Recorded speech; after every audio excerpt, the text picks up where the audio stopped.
What is up, my fellow Planeswalkers? It's Hermogenes, back at it again with some new Magic the Gathering content.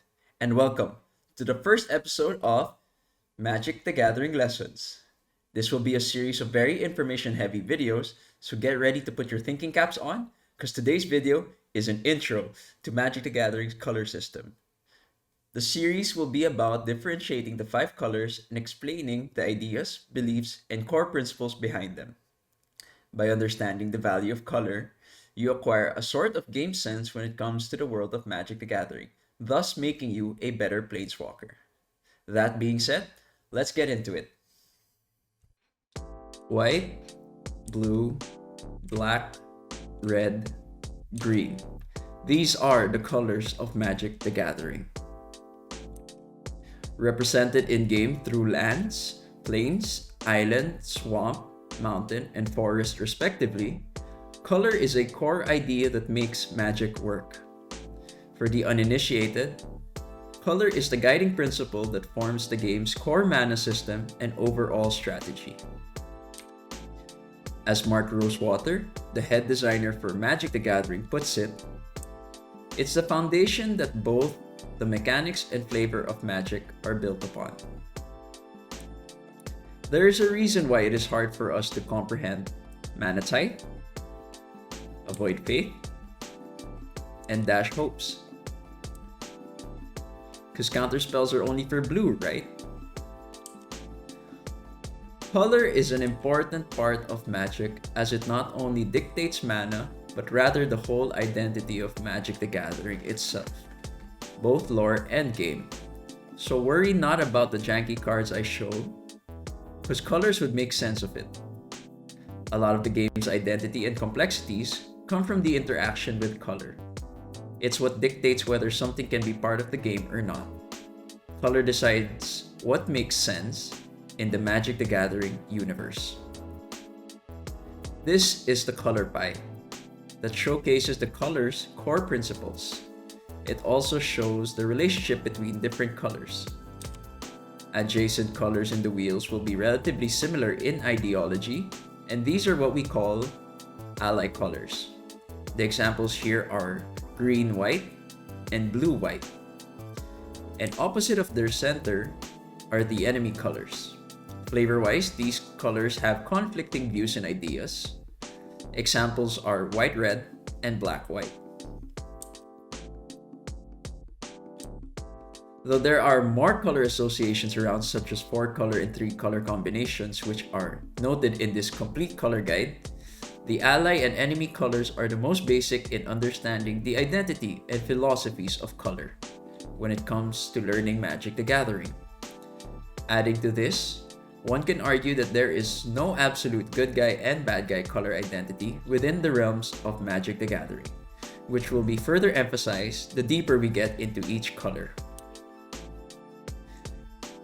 With each color having their own theme and flavor, it becomes easier to recognize certain spells, creatures, and abilities found in each of them.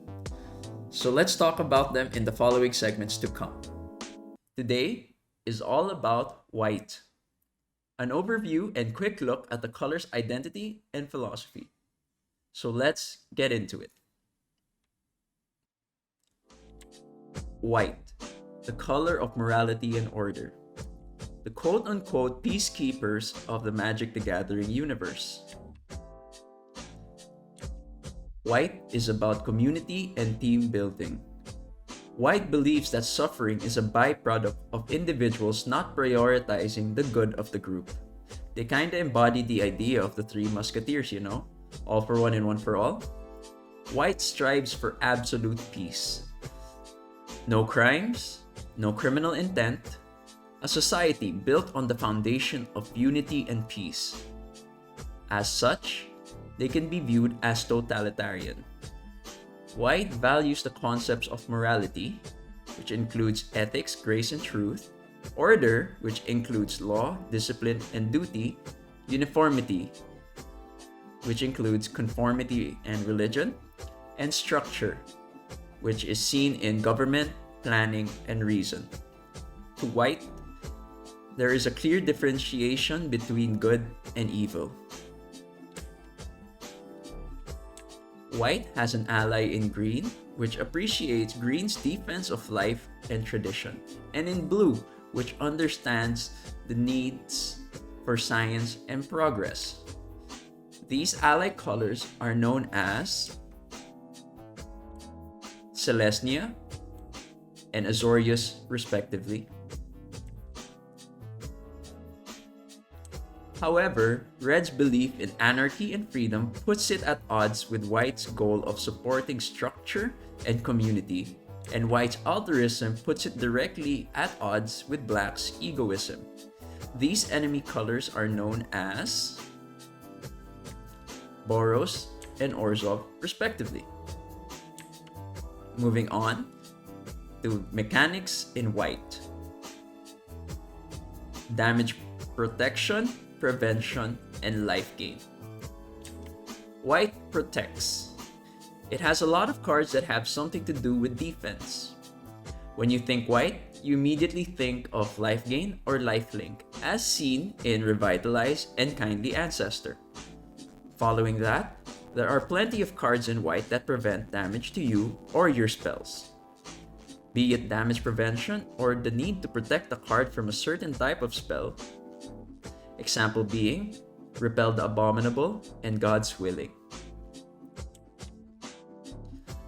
Small creatures are better known as weenies.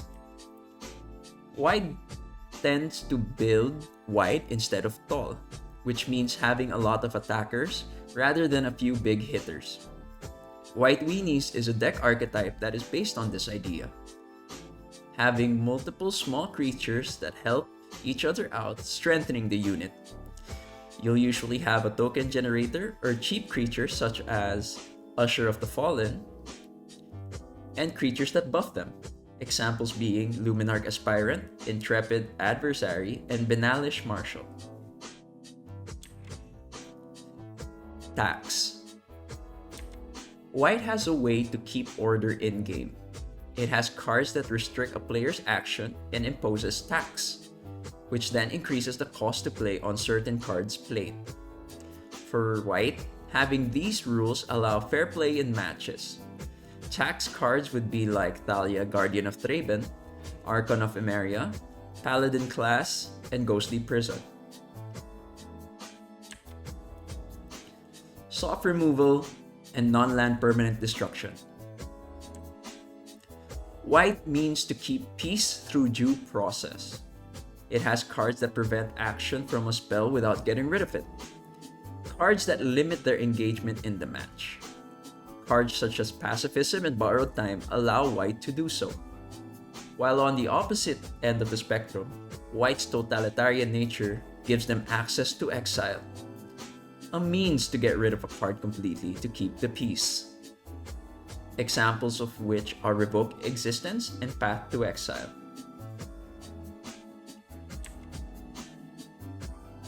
Balance. White is all for preventing conflict. It has a plethora of board wipes, which literally evens out the battlefield. Board wipes are justified as it brings the board state back on equal footing. You have the usual quote-unquote destroy board wipes such as Doomscar and Day of Judgment, and some unique ones such as Terminus and Farewell. That's it for the segment on White. Hope you found it useful and that it adds to your knowledge regarding the world of Magic the Gathering. May it help you in understanding the game concepts and further strengthen your core mechanics. Today is all about blue. An overview and quick look at the color's identity and philosophy. So let's get into it. Blue, the color of logic and technology. The scientists and researchers of Magic the Gathering. Blue strives for perfection, and it believes that everyone is born a blank slate with limitless potential. They are the people of progress. For Blue, life is figuring out what you could achieve with the right education, experience, and tools. The journey of life is that of constant discovery as you aim to better yourself. Blue believes that to reach one's potential, all must be able to do so. Thus, it is the color most interested in technology and wants the latest and greatest versions of whatever it's using. Science, logic, are what guides blue. Viewing time as a valuable resource because only with time can one get the things they need to improve. This means that individuals need to be careful and deliberate in all their decision making. It is better to think one's options out carefully and select correctly than to rush a decision. Knowledge is Blue's core concept. Blue is allied with white, which shares its desires to promote civilization, and black, which shares its value of individualistic self-improvement. These ally colors are known as Azorius and Demir, respectively. On the other hand, blue is opposed to green, which it regards as savage and afraid of progress, and red, which it regards as insane and destructive to itself and everything else. These enemy colors are known as Simic and Izzet, respectively. Mechanics in blue. Card draw. Blue is the color of knowledge. It is about having access to information and answers whenever possible. Card draw is what gives you this access to such things, and blue does it best. From straight draw like the original Power 9 card Ancestral Recall, to cantrips or 1-for-1 draws like Ponder, or the classic 3-for-2 draw spell at an extra cost like Thirst for Knowledge, and last but not the least, the standard staple Behold the Multiverse, scry 2, draw 2 with Foretell. Control. Blue is supposed to deny or reverse its opponent's actions, rather than take actions of its own. The use of logic empowers blue to prevent the opponent's actions. Denying actions before or during a current state of the game gives blue control, be it through counters like the original counter spell, tapping them down with Bubble Snare, or returning permanents into the hand like the standard staple Fading Hope. Or get Cryptic Command, a card that does all those things.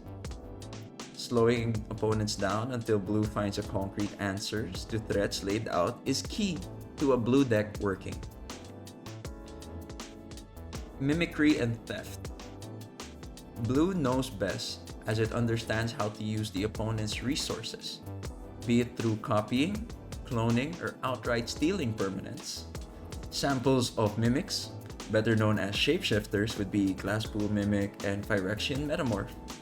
As for permanent theft, blue has access to both creature and non-creature spells that allow you to gain control of your opponent's permanents.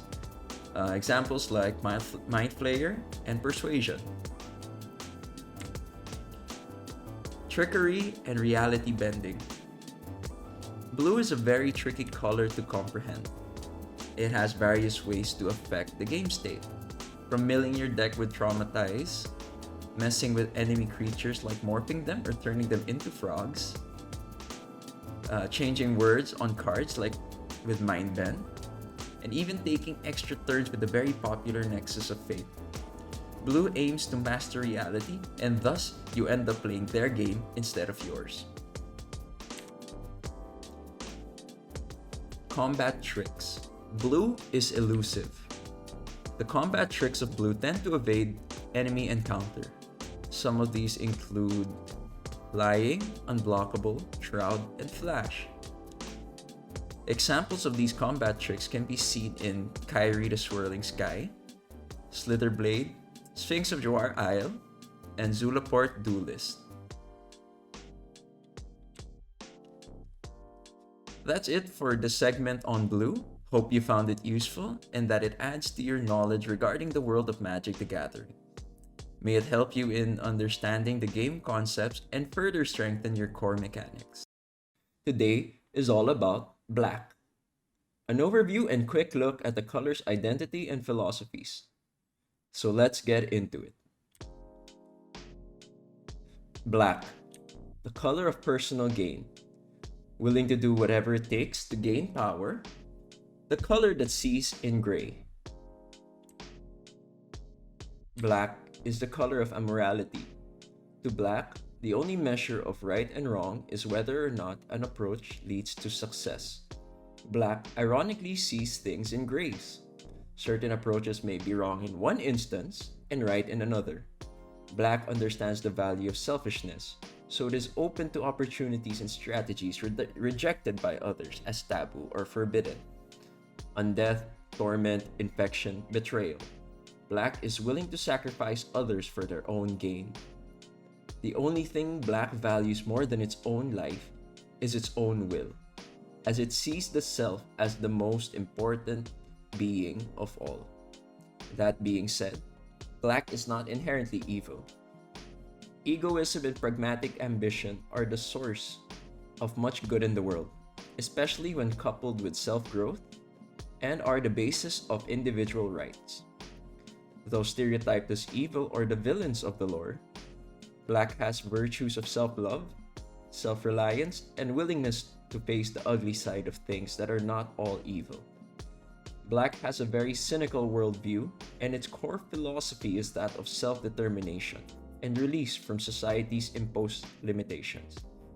Yet beneath its wall of cynicism, Black is the color that believes that it can change the fate against the most impossible odds, even if it must stand alone. Black has an ally in blue, as it appreciates its subtlety and use of cold logic. Black is also allied with red, respecting its desire to do things on its own terms. These colors are known as Dimir and Rakdos, respectively. However, Black's disregard for other members of the group, spirituality, or religion, and the sanctity of life opposes it to green, and similarly enough to white. These enemy colors are known as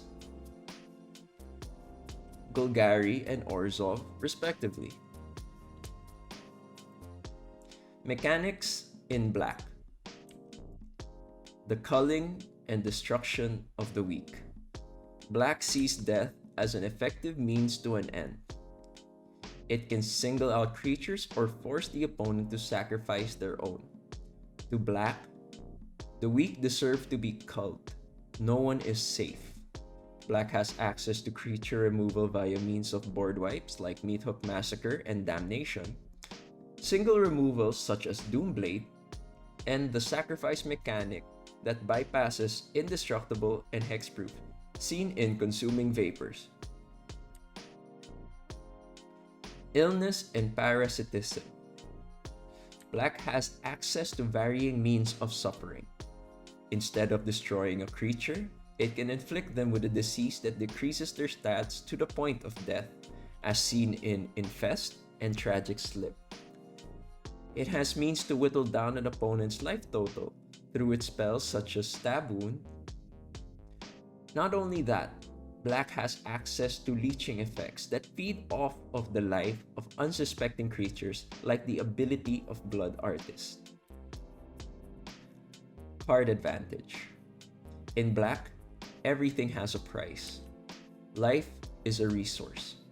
Black has access to card draw in exchange for a sacrifice or life, as seen in Sign in Blood and Deadly Dispute, and means to tutor or search for cards in the deck using the ever-popular Vampiric Tutor. But this is not the only means of card advantage Black has. For Black, getting ahead doesn't always mean being better, but rather making your opponent do worse. As such, Black has access to discard spells like Mind Rot to take away the opponent's ability to act. Necromancy and Ritual. Flavor-wise, there is the literal Dark Ritual, but aside from that, Black will do whatever it takes to obtain power. Make a deal with demons or disturb the dead. Anything for power. Black has access to Graveyard Recursion, or a means to put creatures on the battlefield or back in the hand, as seen in Necromancy and Gravedigger. As for deals with demons, these are done to find cards from the deck or summon creatures of greater power, but at what cost? Much like Liliana's Demonic Pact. Cloak and Dagger. Black plays dirty. Using underhanded tactics in combat ensures an upper hand. Having access to Death Touch by a creature like Hooded Blightfang, or an equipment card such as Reaper's Talisman. There's also Menace, Seen in Grief, and Null Priest of Oblivion. Black applies threat to get damage in. That's it for the segment on Black. Hope you found it useful and that it adds to your knowledge regarding the world of Magic the Gathering. Today is all about Red. An overview and quick look at the color's identity and philosophy. So let's get into it. Red is the color of freedom. Red does what it pleases and it does so to the fullest. Red's core belief is YOLO, or to the younger or older generation, you only live once. Red is the color of immediate action and immediate gratification. If it wants something, it will act on impulses and take it, regardless of the consequences. Yet, it also values relationships and embodies passion and loyalty. To outsiders, red might seem a bit chaotic, because you have to be red to understand red. Red tendencies differ greatly. They may exist anywhere on the spectrum between loving empathy and vile hate, plus everything in between. In general, red sees the concepts of external order of any kind as pointlessly inhibiting, believing that only by embracing anarchy can everyone really be free to enjoy life to the max, with no regrets.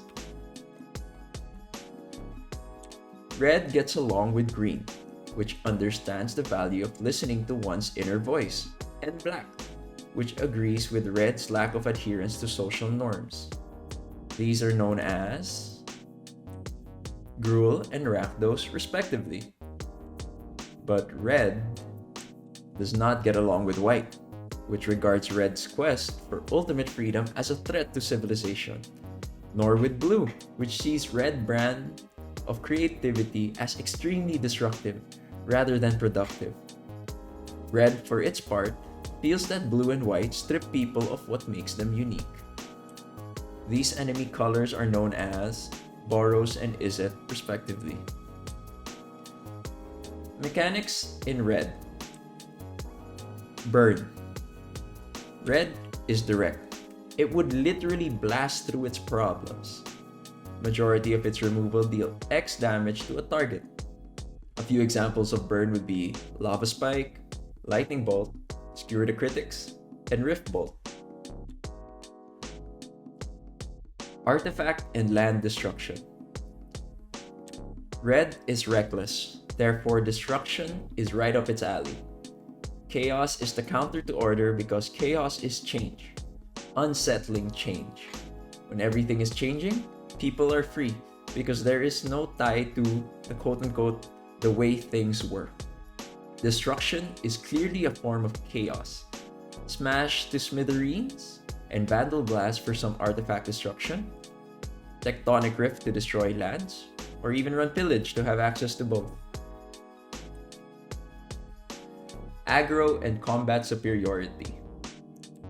Red is the color of offense, having creatures with high attack and low toughness.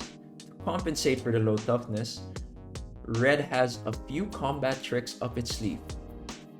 It employs haste as seen in Nest Robber and Arclight Phoenix, First Strike with Hobgoblin Captain, and Double Strike via Lizard Blades to ensure it has an upper hand in a brawl. Red goes fast, but at the expense of consistency. Gambits, randomness, and quick mana. Red is the color of chaos. As such, it employs very random mechanics. From coin flips like Fighting Chance, dice rolls with Earth Cult Elemental, to random card interactions with Chaos War. Red employs luck as a mechanic. Adding to that, red has a lot of short-term mana sources, such as Pyretic Ritual, which nets 1 extra mana for the player to spend on the phase. These type of cards tend to chain together in hopes one can pull off the combo on the turn and win. Thus, a red player is a gambling player. Go big or go home. Trickery. Red is the color of trickery. It does so by messing with other card effects, so it takes away control from the opponent. It forces them to adjust to the unexpected.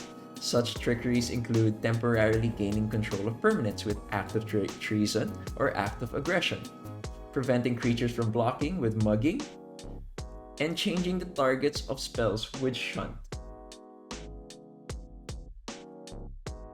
That's it for the segment on red. Hope you found it useful and that it adds to your knowledge regarding the world of Magic the Gathering. May it help you in understanding the game concepts further and strengthen your core mechanics. Today is all about green, an overview and quick look at the color's identity and philosophy. So let's get into it. Green, the color of nature, the tree huggers and farmers of the Magic the Gathering universe. Green, unlike the other colors' focus on how to change the world for the better, green has accepted the belief system that the world is perfect as it is. Green tries to coexist with the ecosystem instead of trying to change it, regulate it, or take advantage of it. The natural order is a thing of beauty and has all the answers to life's problems. The key is learning to sit back and recognize what is right in front of you. Green favors a very simplistic way of living, being in harmony and communion with the natural world. This can lead to it being perceived as pacifistic, as it prefers to avoid conflict. Yet it is fierce when threatened and can be predatory and aggressive if its instincts dictate. And it may embrace change in the service of expanding nature and its cause. Green believes individuals are born with a purpose, imprinted in their DNA, and interconnected with the physical and spiritual worlds.